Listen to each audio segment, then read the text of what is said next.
life, vision and service. Biography of the one and only Premier of Northern Nigeria. The myth, legend, paragon of change and hope, man of integrity. He is none other than Sardauna of Sokoto, Alhaji Ahmadu Bello. Humble beginning. In June 1909, a child is born to the family of Ibrahim, and the child is called Ahmadu. He is the son of Maryamu, and he will be her only living child. His father, Ibrahim, is the district head of Rabba in Sokoto.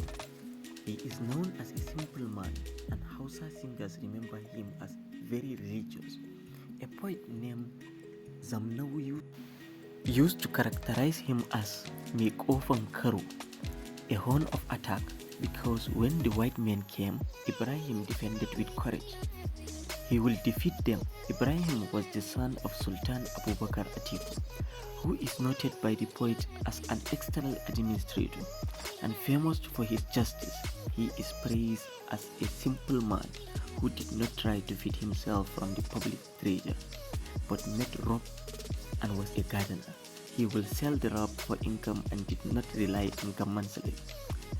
Abubakar was learned in Arabic and Islamic studies, including the history of Islam. He knew Sharia but was not al-Qadi, meaning judge. He did not write any books. The father of Abubakar, of course, was Ahmadu Bello, who was famous as an administrator.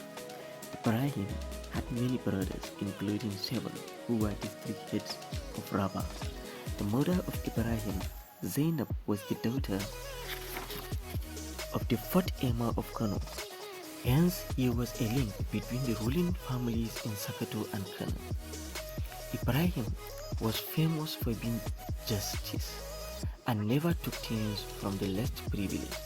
He was learned and had been village head of Riji for 9 years before becoming district head of Rabba.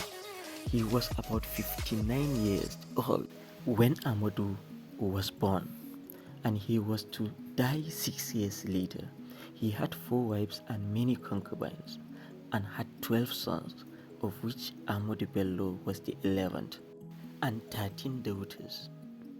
Between the age of 3 and 5, Ahmadu began his Quranic studies. According to Sarkin Rabba, Abdullahi, Ahmadu went to Quranic school under Liman Abubakar, who had inherited the imamship of Rabba from his father. He completed the Quran and started reading some basic religious books. Then he was sent to Western education, but he continued in Kasina on some Arabic books. When he came back from vacation, he will sit with Malans for reading. His early books include Al-Ihziyya, Tawheed, Al-Akbar, Al-Qurtabi, and Ashmawi. Most discussions of the early education of Ahmadu Bello skip quickly on his Western education, but it is worth examining in more detail. The basis of his religious education.